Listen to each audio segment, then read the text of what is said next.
Hi guys, welcome back to my channel. So now we are still in September, and here in Stockholm, Sweden, it is getting much colder and colder every day. So we are definitely marching towards autumn in Sweden here. And just a fun project that I'm gonna do today and show you guys is that I'm gonna make a wreath of hydrangea from my garden. So here are the hydrangea that I have been harvested just a few minutes ago. So I have collected the flowers head, and they are looks like they are more than I needed right now, but I just collect the ones that I think are pretty. Haven't had any design in my head now, but it's a mix of color. Basically all of the hydrangea that I grown in my garden, so I pick a few flowers from each plant. And here is the wreath that I have bought from the local flower store here. So it's made of straw, and it has been tied up with this rope, and the dimension of it is 30 centimeters in diameters. So I have tested, and I cannot just stuck the flower right in it, or maybe I can if I push it really hard, but then the flower stalk might be damaged, and maybe you can tuck it in like this, but I don't want to ruin this. I would like to save it to be able to use it lots of time later.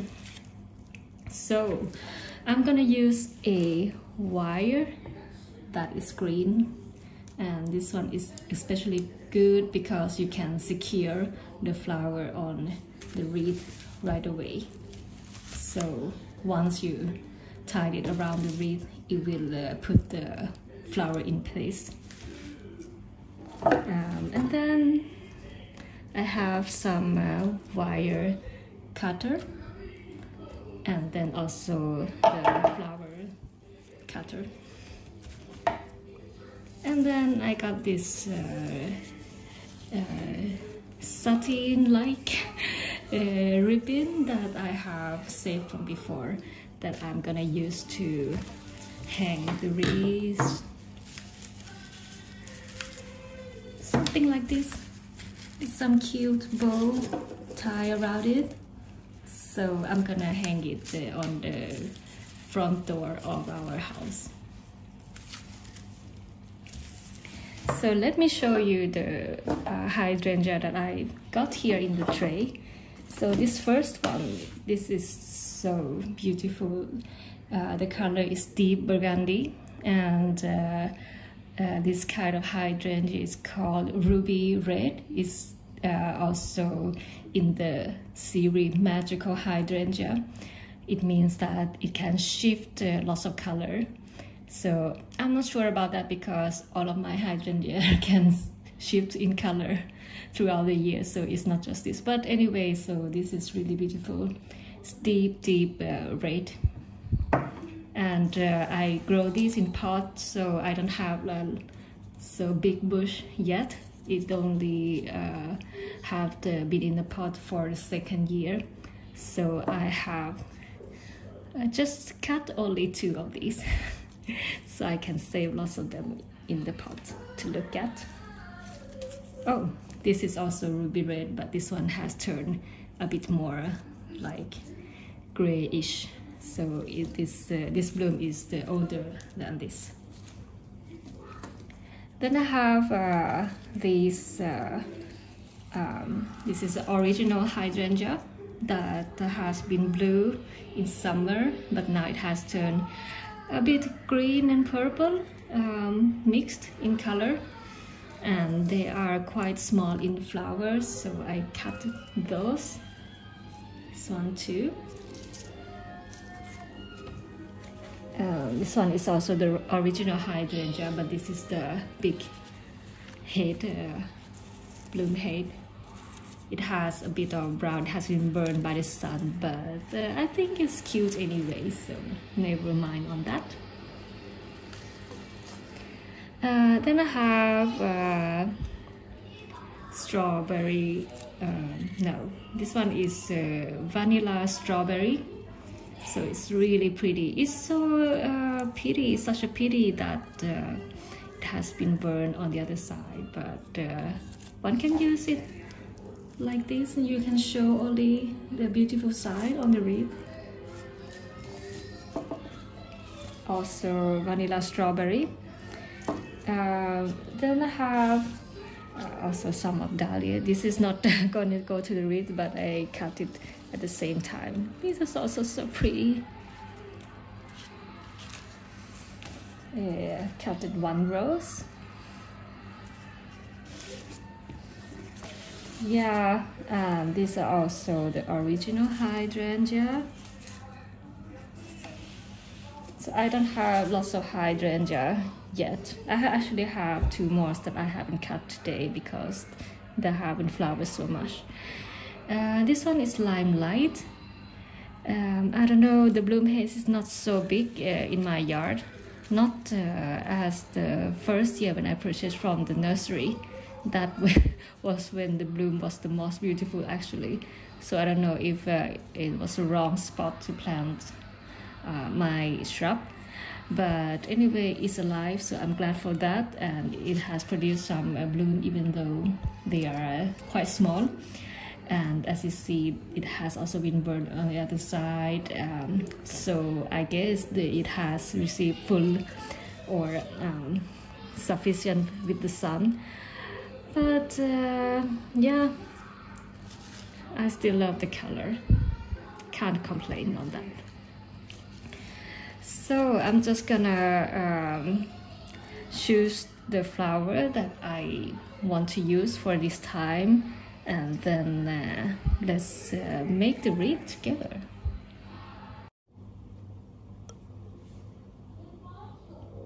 So now I have sorted the hydrangea blooms in different types, so it's easy for me to pick from. I have cut it off some of the brown blooms from the limelight, that it was kind of too much of the brown, so I just cut it off right away.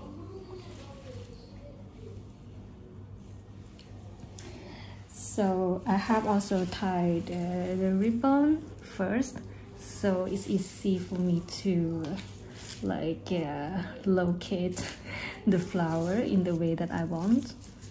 So I'm just gonna start making the wreath now.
now I kind of finish with the wreath.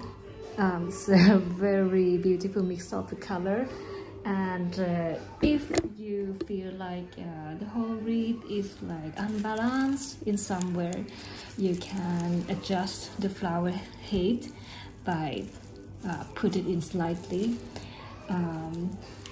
On the last wreath, I think it was this one, I just tuck the wire just somewhere it would do.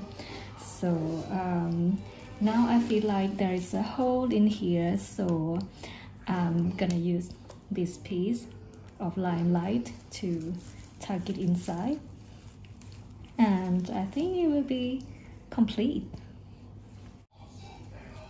So I'm just gonna use this piece of wire and try to tuck this last one in.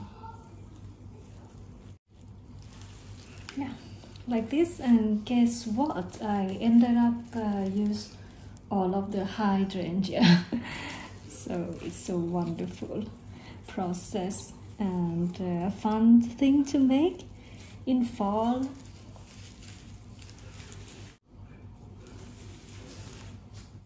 I might cut off a bit of the excess, like this piece that I feel like it has stuck out without any reason, and just make it unbalanced. And then these are fresh hydrangea. As I said, I just harvested it today, so I'm gonna let it dry right on this wreath, and hopefully the color will last for a really long time.